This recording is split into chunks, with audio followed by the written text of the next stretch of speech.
جنوبی ہندوستان تک گئے، بہار اور آسام تک گئے، جہاں تک جا سکتے تھے گئے، اور انہوں نے گھوم پھر کر آزادی وطن کے لیے راہ کو ہموار کیا۔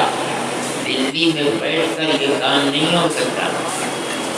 یہاں تک کہ سن 1824 میں حضرت شاہ عبدالعزیز صاحب محدث دہلوی کا انتقال ہوا، مگر انہوں نے اپنی زندگی کے اندر ان دونوں کو پیدا کر دیا تھا، اور ان کے اندر ایسی گرمی بھر دی تھی کہ زمین و آسمان ایک ہو جائے، لیکن آزادی وطن کے اس نعرے سے ایک قدم پیچھے نہیں ہو سکتا۔ یہ لوگ آگے بڑھے اور انہوں نے سوچا اور یہ بات طے کی کہ ہمیں آزادی وطن کے لیے ملک میں کون سے میدان کو اختیار کرنا ہے، اور کہاں سے ہمیں آزادی وطن کے لیے اپنی جان کو پیش کرنے والے اور اپنے سر کو قلم بنانے والے لوگ ملیں گے۔ چنانچہ یہ ان کی بصیرت تھی کہ انہوں نے وہ میدان انتخاب کیا جو ہندوستان کے شمال میں آزاد قبائل کا میدان ہے، جس کو صوبہ سرحد کہا جاتا ہے، اور آج وہ حصہ تقسیم ملک کے بعد پاکستان کے حصے میں چلا گیا ہے۔ اسی کو اختیار کیا، اس لیے کہ وہ لوگ لڑنے والے، مرنے والے، اور جو بات دماغ کے اندر آ جائے اس کے لیے مر مٹنے والے لوگ تھے۔ وہاں اپنے حلقے کے لوگوں کو، پیروں کو، علماء کو منتخب کیا اور اس چیز کے لیے کھڑا کر دیا۔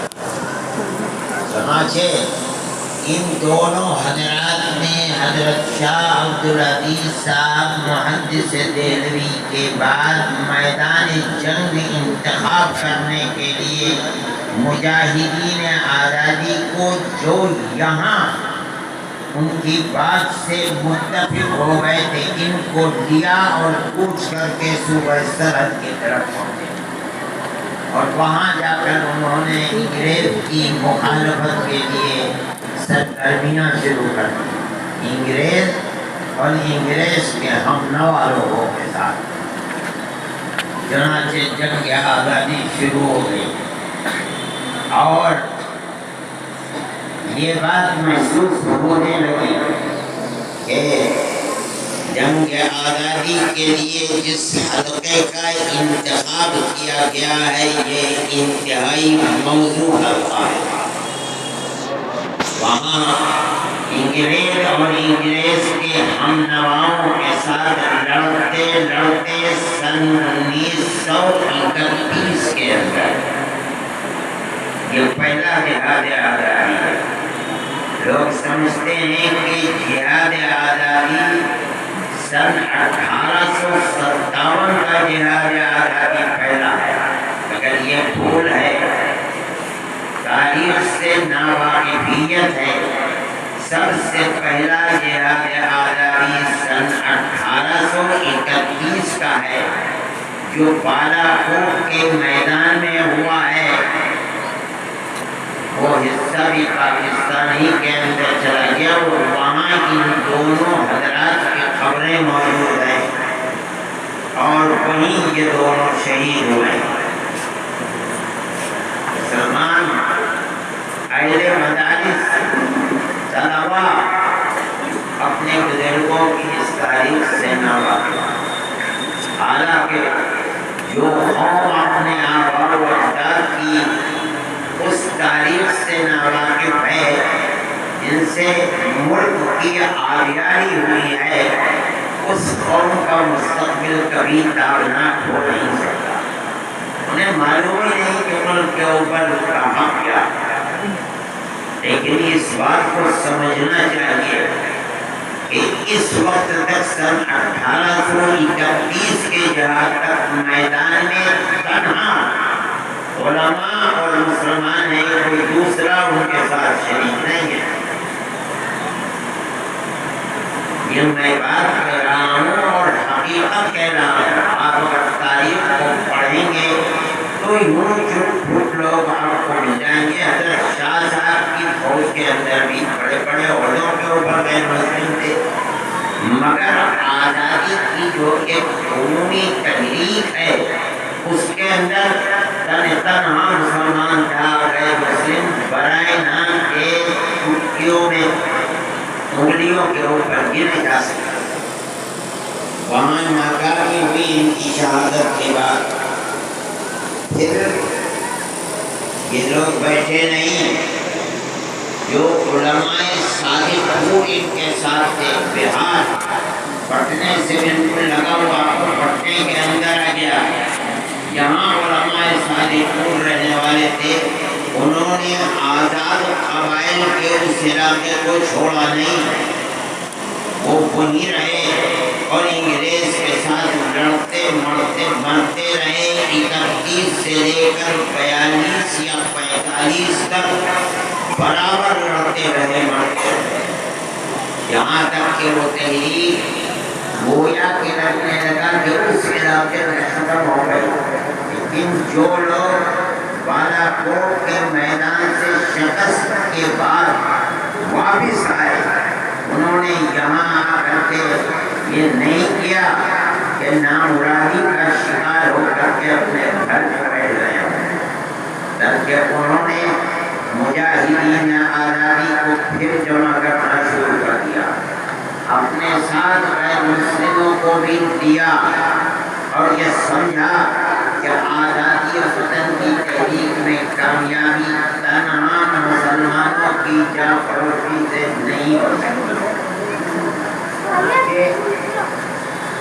باغپت کے اندر جو رئیس تھے باغپت کے یا راجا تھے وہ اور دوسرے لوگوں کو ساتھ لے کر کے تقریباً 31 سے لے کر 26 سال تک سن 1857 تک برابر کوشش کرنے کے بعد پھر 1857 کے اندر آزادی وطن کی جہاد آزادی وطن کے شعلے کو پھر کر دیا. یہ دوسرا جہاد ہے. اس کے اندر اب تھوڑے بہت برادران وطن شریک ہیں. میں یہ بات کہہ رہا ہوں، اگر تاریخ کو صحیح طریقے کے اوپر پڑھا جائے گا تو پتہ چلے گا. انگریز نے یہ 1857 میں طے کر لیا کہ جب تک علماء اس ملک میں زندہ ہیں اس وقت تک ملک کے اندر چین و سکون سے حکومت نہیں کی جا سکتی. اس لیے اس نے آزادی کے ساتھ اعلان کر دیا 1857 کے بعد کہ عالم دین کی کوئی قید نہیں ہے جس کے چہرے کے اوپر داڑھی اور لباس عالمانہ ہو اس کو قتل کر دیا. روز روشن مستقبل اور روح روشن مستقبل یہ کتابیں ہیں، آپ ان کو پڑھیے. ہو سکتا ہے دارالعلوم کے کتابخانوں کے اندر بھی ہو. سن 1857 میں علماء کی ناکامی کے بعد جس میں ہمارے اکابر حضرت گنگوئی اور حضرت نانوتوی پیرزامن شہید حاجی امداد اللہ صاحب مہاجر وکیل یہ سب لوگ شریک تھے، اور حضرت گنگوئی رحمۃ اللہ علیہ تو گرفتار بھی ہو گئے تھے اور جیل میں رہے، اور اس کی توقع ہرگز نہیں تھی کہ وہ زندہ جیل پر کے پھانسی پر لٹکا دیا. تو خدا کی قدرت ہے کہ وہ پھر زندہ رہے اور باہر آ گئے. یہ لوگ اس جہاد میں 1857 کے شریک تھے. ناکامی کے بعد جو دلی کے اندر جو مرکز تھا اسلامی حکومت کا، جہاں بادشاہ رہا کرتا تھا، شنہا دلی کے اندر 23,000 علماء کو قتل کیا گیا تھا اور ان کی لاشوں کو اور سروں کو لال قلعے سے لے کر جامع مسجد تک جتنے درخت تھے ان کے اوپر لٹکایا گیا. یہ مسلمان کی تاریخ ہے جس سے مسلمان خود نہ آشنا اور نہ واقف ہے. یہ علماء کی تاریخ ہے. علماء خود نہ واقف ہے. انہیں نہیں معلوم کہ ان کے آباء و اجداد نے اپنے اس ملک کی آزادی کے لیے کیا قربانیاں دی ہیں اور تاریخ کے اندر ان کا کیا مقام ہے. نہیں جانتا. کئی 30,000 مسلمانوں کو چند دنوں کے اندر قتل کر کے اور جتنے درخت تھے لال قلعہ سے لے کر کے اور جامع مسجد تک ان پر ان کی لاشوں کو لٹکا دیا گیا. یہ سبق دینے کے لیے اور بتانے کے لیے کہ جب تک اس ملک کے اندر علماء زندہ ہیں اس وقت تک حکومت ہماری قائم نہیں ہو سکتی. تاریخ کو پڑھیے. میرٹھ کے اندر جن 151 لوگوں کو تختہ دار پر چڑھا کر پھانسی دی گئی ہے ان میں اکثریت علماء تھی. کسی کو معلوم نہیں کہ کیا علماء کا کردار تھا. تمہارے آباء و اجداد کا کیا کردار تھا تو پتہ نہیں ہے.